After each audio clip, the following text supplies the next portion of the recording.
সূরা মুনাফিকুনের মধ্যে আল্লাহ পাক রব্বুল আলামিন লম্বা একটা সময়, লম্বা একটা অংশ পর্যন্ত শুধু মুনাফিকদের আলোচনা করেছেন।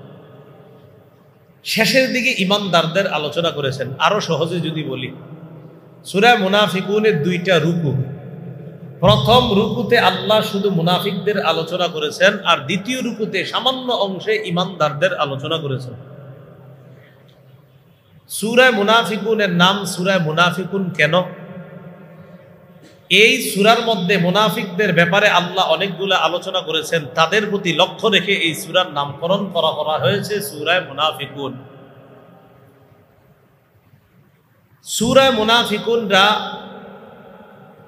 এটা কখন নাজিল হলো এবং কেন? রাসূলুল্লাহ সাল্লাল্লাহু আলাইহি সাল্লামের একজন সাহাবী ছিলেন, নাম যায়েদ ইবনে আরকাম রাদিয়াল্লাহু তাআলা আনহু। কি নাম? যায়েদ ইবনে আরকাম। নবীজি এক সফরের মধ্যে আছেন। ওই সফরের মধ্যে যেমনি ভাবে ইমানদার সাহাবায়ে কেরাম আছে, তেমনি ভাবে নামদারি মানুষের সামনে সাহাবী অভিনয়কারী মুনাফিকও আছে। ইমানদারও আছে, আবার সাহাবীদের সামনে থাকে আর কি সাহাবী সাইজা আসলে মুনাফিক। একই শহরে ওই মুনাফিকদের লিডার যে, তার নাম আব্দুল্লাহ ইবনে উবাই। এই আব্দুল্লাহ ইবনে উবাই একটা ঘটনাকে কেন্দ্র করে কিছু অশ্লীল বাক্য মুখ দিয়ে উচ্চারণ করেছে, খারাপ শব্দ উচ্চারণ করেছে। ঘটনাটা কি?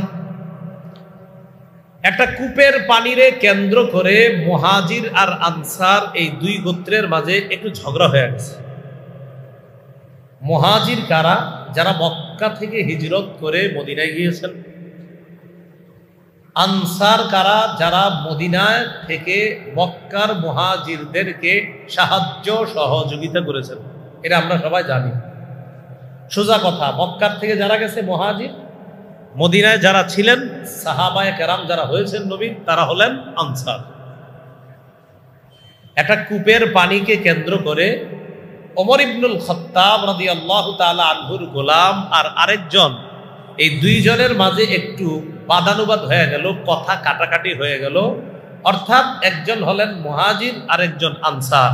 তো মুহাজির ডাক দিলেন, ইয়ালাল মুহাজিরিন, ও মুহাজিররা তোমরা কোথায়, তাড়াতাড়ি আসো।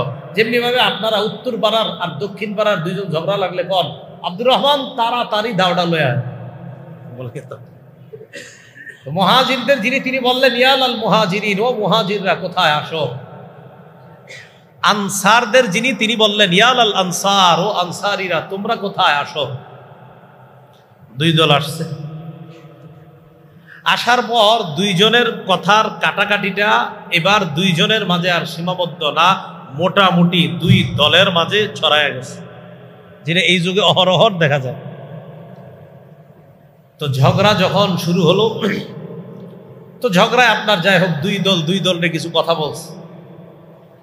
আনসারদের এই ঘটনা শুনছে আবার মুনাফিকদের লিডার আব্দুল্লাহ ইবনে উবাই। আর আব্দুল্লাহ ইবনে উবাইও কিন্তু নামধারী আনসার। সবার সামনে সেও তো মদিনার, কিন্তু সে নামধারী। আব্দুল্লাহ ইবনে উবাই তার দল বল যারা আছে তাদের থেকে শুনলো, দেখছেন কি কাজ কারবার। কি হয়েছে? আজকে মুহাজিররা আনসারদের সাথে একটা ঝগড়া করে ফেললো। তারা মক্কা থেকে আসলো মদিনায়, অথচ আজকে আমার সাথে ঝগড়া করলো। আব্দুল্লাহ ইবনে উবাই বলছে, দেখছো আগেই তুম করে কইছিলাম, বুঝাইছিলাম, এইগুলারে এত লাই দিও না, তাহলে মাথায় উঠে যাবে। এখন বুঝো, মানে তাল দিতেছে। তারা আমাদের উপর প্রভাব বিস্তার করা শুরু করছে। হয় মনে রাখো, এদেরকে যদি আরো সুযোগ দাও তো এরা আমাদের উপর আরো ভয়ঙ্কর আচরণ করবে। বলেন নাউজুবিল্লাহ। এবার আব্দুল্লাহ ইবনে উবাই বলল, লা তুনফিকু আলা মান ইনদা রাসূলিল্লাহি হাত্তা ইয়ানফাদু। মদিনায় যাওয়ার পর মুহাম্মদের আশেপাশে যেই সাহাবীরা আছে তাদেরকে আর দান করবা না। দান না করলে এক পর্যায়ে এগুলা যখন খাওয়া না পাবে এমনি মুহাম্মদ সাল্লাল্লাহু আলাইহি সাল্লামের পাশ থেকে সরে যাবে। আপনাদের কি মনে হয় সাহাবীদেরকে খানা না দিলে তারা নবীরে ছেড়ে দিবে? কিন্তু আব্দুল্লাহ ইবনে উবাই কি বলল? এদেরকে আর দান করবা না। আনসাররা দান করছে কিভাবে? মুহাজিরদেরকে আনসারদের সাথে নবী ভ্রাতৃত্ব বন্ধন তৈরি করে দিয়েছে। হাদিসের মধ্যে আসছে আখা রাসূলুল্লাহ সাল্লাল্লাহু আলাইহি ওয়াসাল্লাম বাইনাল মুহাজিরিন ওয়াল আনসার। রাসূলুল্লাহ সাল্লাল্লাহু আলাইহি সাল্লাম আনসার এবং মুহাজিরদেরকে ভ্রাতৃত্ববোধ তৈরি করে দিয়েছে, এক দলকে আরেক দলের ভাই বানায়া দিছে। আনসাররা কি করছে? তাদের জমিনের মধ্যে মুহাজিরদেরকে সুযোগ করে দিয়েছে। দুই ভাই মিলা জমিন করত, অর্ধেক ভাগাভাগি করে মুহাজিরকে দিত, আনসার নিজে রাখতো। এমনকি দুই বিবি থাকলে এক বিবিকে তালাক দিয়ে দিয়েছে, মুহাজিররে বলছে তুমি তাকে বিয়ে করে নাও। এমন ভাবে মুহাজিরদেরকে আনসার সাহাবীরা সহযোগিতা করত। তো আব্দুল্লাহ ইবনে উবাই তাল দিতেছে কি, কাগরে খাওয়াও, বুঝছো এবার আর খাওয়াও না। এই জাতীয় স্বভাব কিন্তু এখনো আছে, আমাদের মাঝেও আছে। তো বলল মদিনা যাওয়ার পর আর এদেরকে দান করবা না, দান বন্ধ করে দিলে এমনি দেখবা নবীজির সঙ্গ ছেড়ে চলে যাবে। কথাটা মন দিয়ে শুনলে আপনারা এই সূরা নাজিলের প্রেক্ষাপটটা সহজে বুঝবেন। আর কি বলল? আরেকটা কথা বলল, লা ইউখরিজান্নাল আ'যু মিনহাল আযাল। মদিনায় যাওয়ার পর আমাদের মাঝে সবচেয়ে যে সম্মানিত, এই সম্মানিত ব্যক্তি সবচেয়ে নিম্ন মানুষটারে বের করে দিবে। উদ্দেশ্য হলো ও হলো সবচেয়ে সম্মানিত। নাউজুবিল্লাহ নাউজুবিল্লাহ, মুহাম্মদ সাল্লাল্লাহু আলাইহি সাল্লাম নিকৃষ্ট। এটা ওর উদ্দেশ্য, যে আমি মদিনায় যাওয়ার পর আমি হলাম সম্মানিত আর মুহাম্মদ সাল্লাল্লাহু আলাইহি সাল্লাম অসম্মানিত। আমি বলতেও পারছি না আজালের অনুবাদটা, ও নবীজিরে বলতেছে নিকৃষ্ট, যে আমি গিলে মুহাম্মদকে বের করে দিব আর তোমরাও এই সম্মানিত মানুষগুলা অসম্মানিত এই মুসলমানদেরকে বের করে দিবা। নাউজুবিল্লাহ। এক, দান করবা না। দুই, আমরা হলাম সম্মানিত, এরা হলো নিম্ন শ্রেণী, এদেরকে বের করে দিবা। আর আমি হলাম সবচেয়ে বেশি সম্মানিত আর মুহাম্মদ সাল্লাল্লাহু আলাইহি সাল্লামকে বলতেছে সবচেয়ে অসম্মানিত, আমি বের করবো তারে। আর কি বললো? কয় কুকুর রে খাওয়ায়া খাওয়ায়া পেটটা আরো বড় করো। নাউজুবিল্লাহ। কুকুর খাওয়ায়া পেট আরো বড় করো। আব্দুল্লাহ ইবনে উবাই মুনাফিক এগুলা বলতেছে। এই কথাগুলা শুনে ফেলছে নবীর সাহাবী যায়েদ ইবনে আরকাম। সুবহানাল্লাহ। বয়সে তিনি ছিলেন ছোট। কে? যায়েদ ইবনে আরকাম। বয়স ছিল কম। তো দেখবেন আমাদের মাঝেও বয়সে কম যারা থাকে তাদেরকে আমরা কি বলি? এই যা যা যা, বেশি কথা কইস না, বেশি বুঝছ না তুই, বলি কিন্তু আমরা। যায়েদ ইবনে আরকাম নিজ কানে যখন এগুলা শুনলেন যে এই ব্যক্তি নবীর শানে, সাহাবীদের শানে, মুহাজিরদের শানে এমন ভয়ঙ্কর কথা বলছে, তাড়াতাড়ি গেছে আল্লাহ রাসূলের কাছে। রাসূলুল্লাহ সাল্লাল্লাহু আলাইহি সাল্লামের কাছে যাওয়ার পর নবীজিকে গিয়ে বললেন, ইয়া রাসূলুল্লাহ, আমি নিজ কানে শুনলাম আব্দুল্লাহ ইবনে উবাই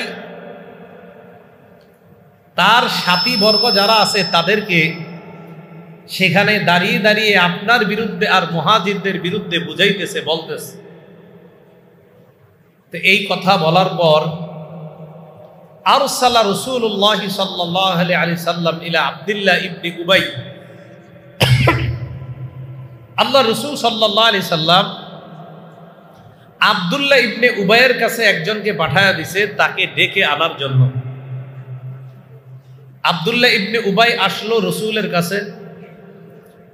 আসার পর রাসূলুল্লাহ সাল্লাল্লাহু আলাইহি সাল্লাম তাকে জিজ্ঞাসা করলেন,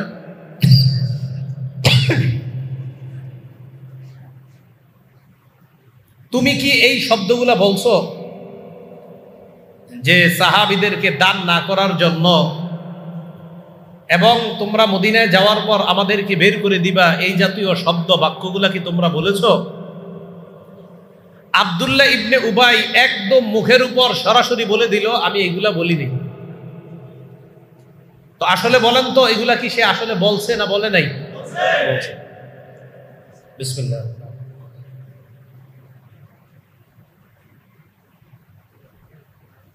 আল্লাহুম্মা লাকাল হামদু ওয়া লাকাশ শুকর।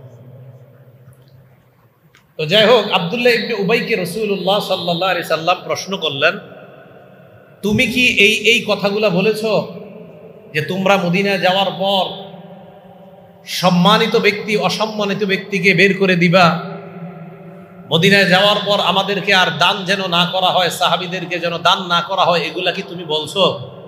আব্দুল্লাহ ইবনে উবাই বলতেছেন, না, আমি এইগুলা বলি নাই। যায়েদ ইবনে আরকাম রাসূলের সাহাবী, যার বয়স কম, তিনি বললেন, ফাকাদ্দাবানি রাসূলুল্লাহ সাল্লাল্লাহু আলাইহি ওয়াসাল্লাম ওয়া সাদ্দাকা। রাসূলুল্লাহ সাল্লাল্লাহু আলাইহি ওয়াসাল্লাম আমার কথাকে অবিশ্বাস করলেন, আর আব্দুল্লাহ ইবনে উবাইয়ের কথাকে রাসূল বিশ্বাস করলেন। কথা বুঝে আসছেনি? যায়েদ ইবনে আরকাম বয়স কম, তো বয়স কম হওয়ার কারণে তিনি বলেন যে আমার কথা, কারণ আমি তেমন সুন্দর উপস্থাপন করতে পারি না, আমি ছোট মানুষ ছিলাম, কিন্তু আমি যে শুনছি এটা সত্য কথা। আমি নবীজিরে বলার পর আব্দুল্লাহ ইবনে উবাইকে জিজ্ঞাসা করলাই, তুমি এগুলো বলছো? কয়, না, আমি বলি নাই। নবী আমাকে কথাগুলা মিথ্যা সাব্যস্ত করলো, আর আব্দুল্লাহ ইবনে উবাইকে রাসূল সত্য সাব্যস্ত করলেন। তো আব্দুল্লাহ ইবনে উবাইকে সত্যবাদী সাব্যস্ত করার পর, মানে কথা শুইটা মনে হয়েছে আব্দুল্লাহ ইবনে উবাই সত্য কথা বলতেছে। যায়েদ ইবনে আরকাম বাড়িতে চলে গেছে, মনটা খারাপ, ঘরে বসে থাকে, বাহিরে কারো সামনে মুখ দেখায় না। আব্দুল্লাহ ইবনে উবাইয়ের এই ঘটনার পর যায়েদ ইবনে আরকাম ঘরে বসে রয়েছে। কেন? যা নবীজি আমারে বললেন, আসলে তো আমি সত্য এগুলা শুনছি। যায়েদ ইবনে আরকামের চাচা যায়েদ ইবনে আরকাম রাদিয়াল্লাহু তাআলা আনহুকে বললেন, কি ব্যাপার, মনটা খারাপ?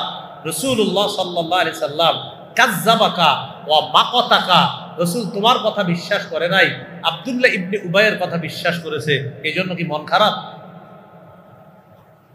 যায়েদ ইবনে আরকাম জবাব দিলেন, চাচা, জি, এই কারণে আমার মনটা খারাপ। বিশ্বাস করেন, আমি এগুলা শুনছি, আমি সত্য কথা বলছি। যায়েদ ইবনে আরকাম ঘরে বসা, ইতিমধ্যে আল্লাহ পাক রব্বুল আলামিন জিবরিল আমিনকে পাঠায় দিলেন, যান আমার হাবিবকে গিয়ে জানায়া দেন তার সাহাবী যায়েদ ইবনে আরকাম মুনাফিক আব্দুল্লাহ ইবনে উবাইয়ের ব্যাপারে যা বলছে, আমি আল্লাহ সত্যায়ন করে এই সূরা মুনাফিকুনের মধ্যে বিষয়টা জানিয়ে দিই। সুবহানাল্লাহ।